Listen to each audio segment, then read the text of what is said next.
지금 무언가 이상하다고 느끼지 않으세요?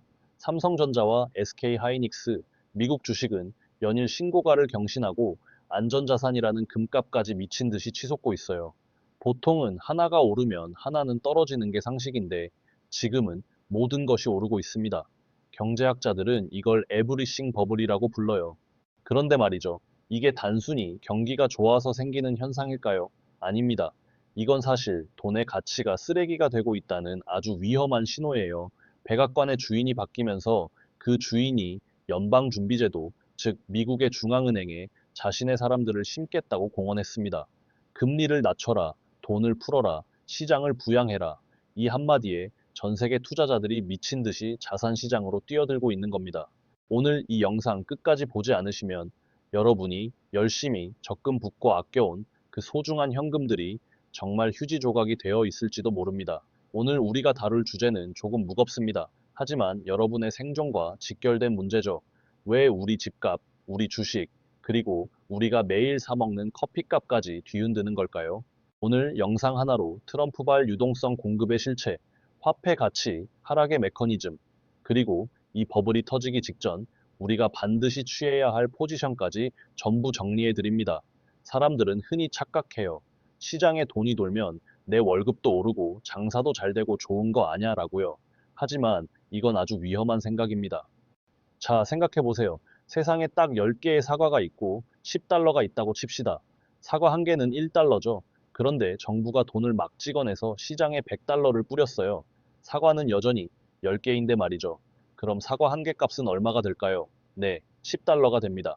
여러분의 지갑에 돈은 많아졌을지 몰라도 사과를 살 수 있는 능력, 즉 구매력은 그대로이거나 오히려 떨어지는 거예요. 이게 바로 화폐 가치 하락의 본질입니다. 지금 트럼프 측근들이 연준에 들어가서 하려는 게 바로 이 돈 뿌리기의 극대화거든요. 역사적으로 이런 일이 있었냐고요? 그럼요. 1970년대 닉슨 대통령 시절을 봐야 합니다. 당시 연준 의장이었던 아서 번즈는 닉슨의 압박에 못 이겨 금리를 낮게 유지하고 돈을 풀었어요. 결과가 어땠을까요? 미국 경제는 사상 초유의 대인플레이션 시대를 맞이했습니다. 물가가 10% 넘게 폭등하고 국민들의 삶은 피폐해졌죠. 지금 트럼프가 구상하는 시나리오가 딱 이 모습입니다. 자신의 입맛에 맞는 사람을 연준 이사로 앉히고 대선 공약이었던 저금리와 유동성 공급을 강제로 밀어붙이겠다는 거죠. 이건 경제 논리가 아니라 정치 논리가 시장을 지배하기 시작했다는 뜻이에요. 그럼 우리는 무엇을 보고 이제 진짜 돈 폭탄이 떨어지는구나를 알 수 있을까요? 세 가지만 기억하세요. 첫째, 연준 이사 후보군의 발언을 체크해야 합니다. 만약 후보들이 인플레이션 목표치 2%는 너무 엄격하다라거나 성장을 위해 금리를 더 과감하게 내려야 한다는 말을 하기 시작하면 그건 신호탄입니다. 둘째, 달러 인덱스의 움직임을 보세요. 돈이 흔해지면 달러 가치는 떨어져야 정상이지만 다른 나라 경제가 더 안 좋으면 달러가 강세를 보일 수도 있어요. 하지만 금값이 달러와 같이 오른다? 이건 100% 화폐 가치 하락 신호입니다. 셋째, M2 통화량 지표를 확인하세요. 미국 내에 유통되는 돈의 총량을 나타내는 지표입니다. 이 그래프가 가파르게 꺾여 올라간다. 그럼 묻지도 따지지도 말고 자산 시장으로 뛰어들 준비를 해야 합니다. 에이, 미국이 아무리 그래도 연준을 마음대로 하겠어요? 라고 물으실 수도 있습니다. 과거라면 힘들었겠지만 지금은 다릅니다. 트럼프는 이미 일기 때 파월 의장을 엄청나게 압박했던 경험이 있고 이번에는 아예 충성파로 라인업을 짜겠다고 선언했어요. 법적으로 임기가 보장되어 있지만 새로운 이사를 임명하거나 구조를 바꾸는 식으로 충분히 영향력을 행사할 수 있습니다. 그런데 여러분, 여기서 진짜 무서운 건 뭔지 아세요? 이렇게 풀린 돈들이 평범하게 우리 주머니로 들어오지 않는다는 거예요. 이 돈들은 아주 영악하게 특정 자산으로만 쏠리고 있습니다. 왜 지금 비트코인이 1억을 넘어서고 금값이 천정부지로 치솟는지 그 배후에 숨겨진 에브리싱 버블의 메커니즘을 이제 적나라하게 파헤쳐 보겠습니다. 보통 투자의 세계에는 상관관계라는 게 있어요. 주식이 오르면 채권이 떨어지고 달러가 강세면 금값이 주춤하는 시기죠. 서로 시소처럼 균형을 맞추는 게 정상입니다. 그런데 지금 우리가 마주한 에브리싱 버블은 이 모든 규칙을 비웃습니다. 주식도 사상 최고치, 비트코인도 신고가, 심지어 안전자산이라는 금값까지 미친 듯이 치솟고 있어요. 이건 마치 온 동네 맛집들이 평소엔 줄 서는 곳이 다 다른데 갑자기 모든 식당에 줄이 1km씩 서 있는 꼴입니다. 왜 이런 일이 벌어질까요? 사람들이 부자가 되어서? 아니요. 돈의 가치라는 기준자가 고무줄처럼 늘어나 버렸기 때문이에요. 100cm를 재야 하는 자가 50cm로 줄어들면 모든 물건의 길이는 2배로 길어 보이게 되는 법이죠. 지금 자산 가격이 오르는 건 자산의 가치가 높아져서라기보다 여러분 손에 든 현금이 녹아내리고 있기 때문입니다. 가장 위험한 오해는 경기가 좋으니까 주식이 오르는 거라고 믿는 겁니다. 물론 AI 혁명도 있고 기업 실적도 좋죠. 하지만 실제 경제 성장률은 2에서 3% 수준인데 자산 가격이 20에서 30%씩 뛴다면 그 괴리만큼은 순전히 유동성의 힘입니다. 2026년 현재 S&P 500 지수가 7,100포인트를 향해 달려가고 비트코인이 1억 원을 훌쩍 넘긴 배경에는 트럼프 정부가 연준을 압박해 금리를 낮추고 돈을 풀 것이라는 강력한 믿음이 깔려 있어요. 이건 펀더멘털에 기반한 상승이 아니라 더 비싸게 사줄 바보가 나타날 것이라는 기대에 기반한 폰지 성격의 상승이 섞여 있다는 걸 반드시 인지해야 합니다. 요즘 투자자들 대화가 이렇습니다. 야, 너 아직도 적금 들어? 지금 비트코인 안 하면 바보 소리 들어. 연준 이사에 트럼프 측근들이 앉으면 금리는 무조건 박살날 텐데 그럼 코인은 2억 간다니까? 이런 대화 익숙하시죠? 실제로 2026년 초 미국의 명품 소비는 사상 최대를 기록하고 있습니다. 주식과 코인으로 돈을 번 사람들이 롤렉스를 사고 포르쉐를 계약합니다. 그런데 정작 동네 마트의 달걀 가격과 우유 가격은 2년 전보다 50%가 올랐어요. 부자들은 자산 가격 상승으로 더 부자가 되는데 현금만 쥐고 있던 서민들은 노동의 가치가 쓰레기가 되는 걸 지켜보며 절망하는 거죠. 이게 바로 에브리싱 버블이 만드는 양극화의 비극입니다. 그럼 폭주하는 기차에서 언제 내려야 할까요? 세 가지 레드 플래그를 확인하세요. 첫째, 버핏 지수를 체크하세요. GDP 대비 전체 시가총액 비율입니다. 역사적 평균을 훨씬 상회해 200%에 육박한다면 그건 시장이 극도로 과열되었다는 뜻입니다. 둘째, 신용 융자 장호를 보세요. 빚내서 투자하는 사람들이 급증하고 주변에 주식의 주자도 모르던 분들이 수익 인증샷을 올리기 시작하면 그곳이 바로 어깨 너머 상투일 확률이 높습니다. 셋째, 장단기 금리 역전 현상의 해소를 주목하세요. 금리가 정상화되는 과정에서 버블이 터지는 경우가 많습니다. 특히 연준의 독립성이 훼손되며 장기 국채 금리가 튀어오를 때가 가장 위험한 순간입니다. 지금이라도 금이나 비트코인을 사야 할까요? 에브리싱 버블 국면에서는 현금을 들고 있는 것 자체가 손실입니다. 하지만 몰빵은 자살 행위죠. 자산의 가치가 오르는 게 아니라 화폐 가치가 떨어지는 것이므로 자산의 종류를 분산하되 현금 비중을 10에서 20%는 유지하며 폭락장을 대비한 총알을 남겨둬야 합니다. 자, 모든 것이 오르는 이 파티 정말 영원할 수 있을까요? 사실 이 버블 뒤에는 우리 모두의 목을 조를 보이지 않는 암살자가 숨어 있습니다. 바로 인플레이션과 국채 금리의 역습입니다. 트럼프가 임명한 연준 이사들이 금리를 억지로 낮추려고 할 때 시장이 웃기지 마 라고 반격하며 금리를 폭등시키면 어떤 일이 벌어질까요? 뉴스에서 미국 국채 금리가 올랐다라는 소리 들으면 보통 대출 금리 오르겠네 정도만 생각하시죠. 하지만 이건 훨씬 무서운 이야기입니다. 채권 자경단이라는 용어를 꼭 아셔야 해요. 정부가 돈을 너무 막 쓰거나 인플레이션을 방치하면 채권 시장의 큰손들이 국채를 무더기로 팔아치워서 금리를 폭등시키는 현상을 말합니다. 정부가 우리 금리 낮게 유지할 거야 라고 아무리 소리쳐도 시장 형님들이 웃기지 마. 물가가 이렇게 오르는데 누가 낮은 금리로 너희한테 돈 빌려주냐 라며 국채를 던져버리는 거죠. 지금 2026년 트럼프 행정부의 유동성 파티에 브레이크를 걸 수 있는 유일한 존재가 바로 이들입니다. 트럼프 대통령이 가장 크게 착각하고 있는 게 이겁니다. 연준 의장을 자기 입맛에 맞는 사람으로 바꿔서 기준금리인 단기금리를 낮출 수는 있어요. 하지만 10년물 국채 금리인 장기금리는 연준 마음대로 안 됩니다. 장기금리는 시장 참여자들이 느끼는 미래 인플레이션에 대한 공포와 기간, 프리미엄이 결정하거든요. 정부가 관세를 60%씩 매기고 이민자를 내쫓아서 인건비를 올리면 물가는 당연히 튀겠죠. 그럼 투자자들은 생각합니다. 야, 지금 3% 금리로 돈 빌려줬다간 1년 뒤에 물가 상승분도 못 건지겠다. 최소 5%는 줘야 빌려주지. 이게 바로 지금 미국 10년물 국채 금리가 연준의 금리 인하 기대감에도 불구하고 꾸준히 우상향하는 진짜 이유예요. 실제로 2025년 말에 어떤 일이 있었는지 아시나요? 트럼프 측근들이 연준 이사회에 합류한다는 소문이 돌자마자 연준은 기준금리를 0.25%포인트 내렸는데 정작 시장의 10년물 국채 금리는 0.4%포인트가 급등해 버렸습니다. 이때 월가의 한 헤지펀드 매니저는 정부가 불을 끄겠다고 소방수를 보냈는데 소방수 손에 들린 게 물이 아니라 휘발유라는 걸 시장이 알아챈 것이라고 말했죠. 이 결과로 정부가 원했던 저금리 효과는커녕 주택담보대출 금리가 7%대를 다시 돌파하면서 부동산 시장이 급냉했습니다. 돈을 풀려고 했는데 오히려 시장 금리가 오르는 정책의 역설이 발생한 거죠. 여러분의 소중한 자산을 지키기 위해 매일 아침 딱 이것만 확인하세요. 첫째, 미국 10년물 국채 금리를 검색하세요. 만약 이게 4.5%를 넘어 5%를 향해 간다. 그럼 주식 비중을 줄여야 합니다. 금리가 이 정도면 기업들의 이자 부담이 눈덩이처럼 불어나거든요. 둘째, 실질 금리를 보세요. 명목 금리에서 기대 인플레이션을 뺀 값입니다. 실질 금리가 마이너스로 깊게 들어간다면 그건 현금이 정말 녹아내리고 있다는 뜻이니 금이나 비트코인 비중을 높여야 합니다. 셋째, 장단기 금리 차의 움직임을 보세요. 이게 다시 플러스로 강하게 전환되는데 그 이유가 장기 금리 폭등 때문이라면 그건 경기 회복이 아니라 인플레이션 발작입니다. 보수적인 포지션으로 전환할 때입니다. 금리가 오르면 주식은 무조건 떨어지나요? 꼭 그렇진 않아요. 인플레이션 초기에는 기업들이 가격을 올리면서 실적이 좋아 보이기도 하죠.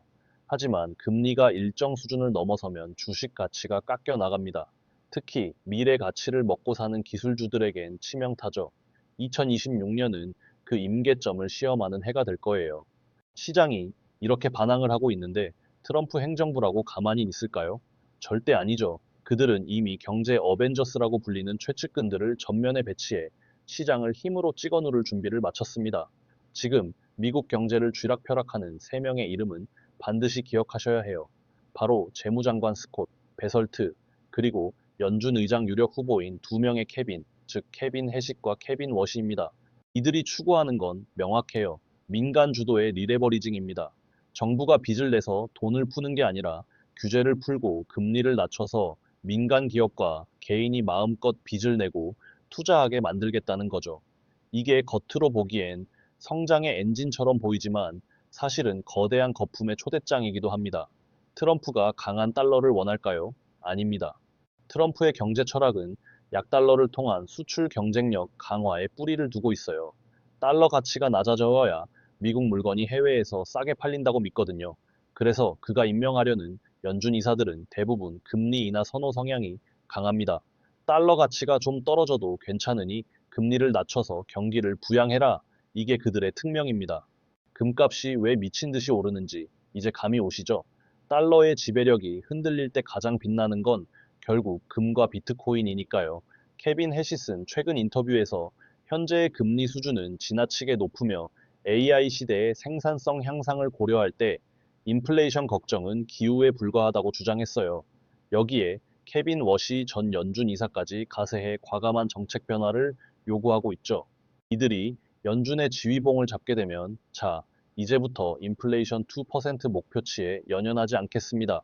성장이 우선입니다. 금리 인하 지금 바로 시작합니다. 라고 선언할 겁니다.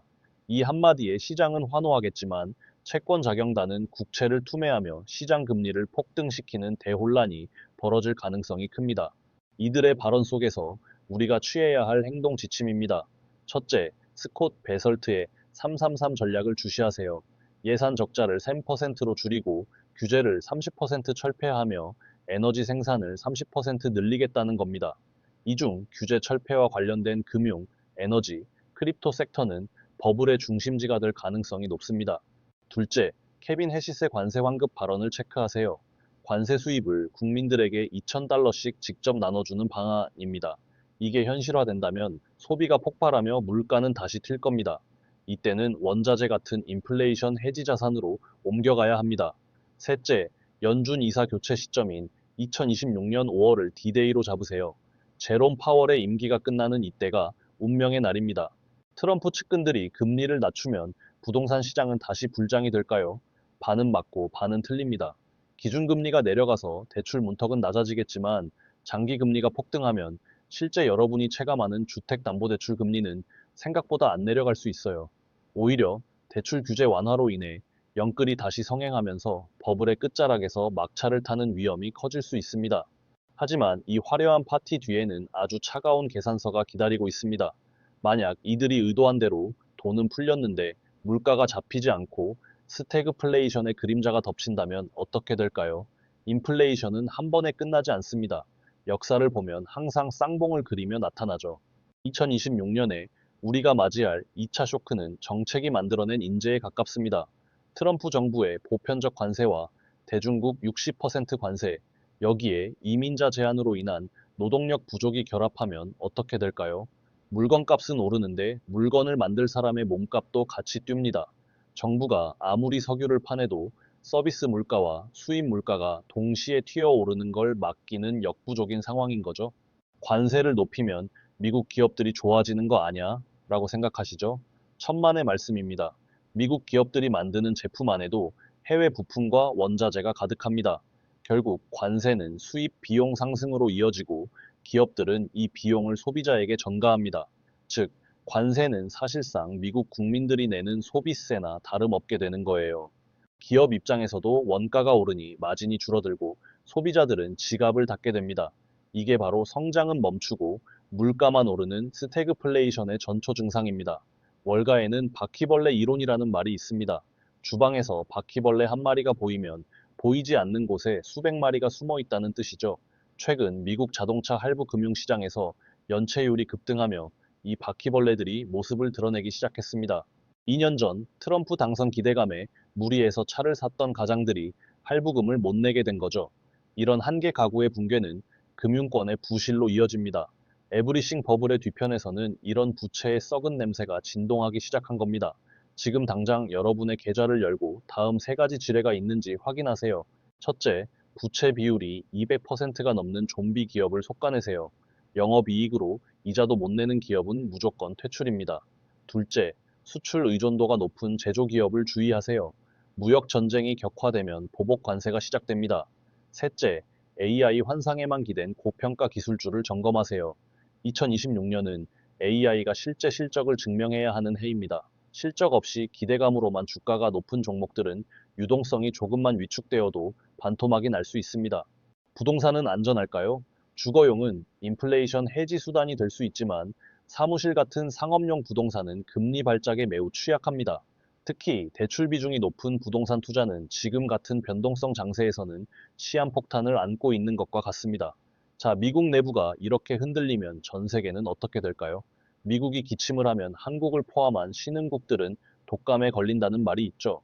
달러의 위상이 흔들리고 미국 국채가 외면받기 시작하면 전 세계의 경제 지도가 완전히 재편될 겁니다. 2026년 현재 환율 1,500원 시대가 현실이 되었습니다. 달러가 흔해지는데 왜 원화 가치는 떨어질까요? 이걸 이해하려면 화폐의 신뢰도라는 개념을 아셔야 해요. 달러가 흔해지는 건 맞는데 그만큼 미국의 국채 금리가 뛰고 인플레이션 우려가 커지면 전 세계 자본은 그래도 망하지 않을 미국의 고금리 자산에 머물자고 생각하게 됩니다. 즉, 달러의 양은 늘어나는데 수요는 더 미친 듯이 늘어나는 기이한 현상. 이게 바로 지금의 환율 미스터리입니다. 환율이 오르면 수출 기업들은 대박 아닐까요? 과거엔 그랬지만 지금은 아닙니다. 원자재 가격이 동반 폭등해서 수입 비용이 감당이 안 되고 트럼프의 관세 폭탄이 환율로 얻은 이득을 다 뺏어가 버립니다. 기업들은 이익은 줄고 비용만 느는 샌드위치 신세가 된 거죠. 외국인 투자자들이 코스피를 던지는 이유도 실적이 나빠서가 아니라 환차손 때문입니다. 원화 가치가 계속 떨어지니 한국 시장을 수익 내는 곳이 아니라 탈출하는 곳으로 보고 있는 겁니다. 환율 1,500원 시대, 개인은 어떻게 대응해야 할까요? 첫째, 원화 편향에서 벗어나세요. 자산이 100% 원화로 되어 있다면 위험합니다. 최소 20에서 30%는 달러 표시 자산으로 분산해야 합니다. 둘째, 한국 주식 중 관세 면역력이 있는 업종을 찾으세요. 미국 현지에 공장이 있거나 대체 불가능한 기술을 가진 기업들입니다. 셋째, 금에 주목하세요. 달러 패권이 흔들리고 원화 가치도 불안할 때 전 세계 공통화폐는 결국 금입니다. 제2의 IMF, 외환 위기가 오는 건가요? 결론부터 말씀드리면 국가 부도 위기는 아닙니다. 하지만 저성장, 고물가, 고환율이 만성화되는 장기 침체의 위기입니다. 굶어 죽지는 않지만 서서히 말라 죽는 고통스러운 구간이 길어질 수 있다는 뜻이죠. 그럼 이제 여러분이 가장 기다리셨던 질문에 답할 차례입니다. 그래서 대체 뭘 사야 하고 언제 팔아야 합니까? 지금처럼 유동성은 넘치는데 변동성도 폭발하는 시기에는 바벨 전략이 정답입니다. 중간 정도의 어중간한 자산은 다 버리고 아주 안전한 자산과 아주 공격적인 성장 자산으로 양극단에 배치하는 전략이죠. 유동성이 공급될 때 상승의 과실을 따먹으면서도 버블이 터지는 순간을 대비한 안전판을 동시에 갖추는 겁니다. 돈의 가치가 떨어진다는데 무조건 현금이 최고 아닐까요? 문제는 타이밍을 맞추기가 신의 영역이라는 거죠. 2026년은 현금만 쥐고 있으면 앉아서 매달 1%씩 재산이 깎여나가는 걸 지켜봐야 합니다. 현금은 보유의 목적이 아니라 기다림의 비용으로 지불하는 겁니다. 자산의 5%에서 10% 정도만 현금으로 유지하고 나머지는 반드시 살아 움직이는 자산에 태워야 합니다. 영상이 끝나면 바로 자산 현황판을 만드세요. 내가 가진 원화 비중이 얼마인지 시각화하는 것만으로도 여러분의 투자뇌는 깨어납니다. 그리고 이번 주 안에 한 번도 사보지 않았던 금이나 미국 국채 ETF를 단 한 주라도 매수해 보세요. 그 한 걸음이 버블의 파도에 휩쓸리는 개미와 파도를 타는 서퍼를 가르는 결정적 차이가 됩니다. 통장에 찍힌 숫자는 가짜가 되고 있습니다. 하지만 너무 두려워하지 마세요. 역사는 반복됩니다. 돈이 흔해지는 시대는 역설적으로 진짜 가치를 알아보는 안목이 가장 비싸게 대접받는 시대이기도 합니다. 오늘 저와 함께 공부한 여러분은 이미 그 안목을 갖추셨습니다. 이 영상이 여러분의 계좌뿐만 아니라 불안한 미래를 헤쳐나갈 든든한 등불이 되었기를 바랍니다. 내용이 도움되셨다면 구독과 알림 설정 꼭 부탁드리고요. 궁금한 점은 댓글로 남겨주세요. 자, 2026년에 거대한 파도가 오고 있습니다. 우리는 이 파도를 타고 더 높은 곳으로 올라갈 겁니다.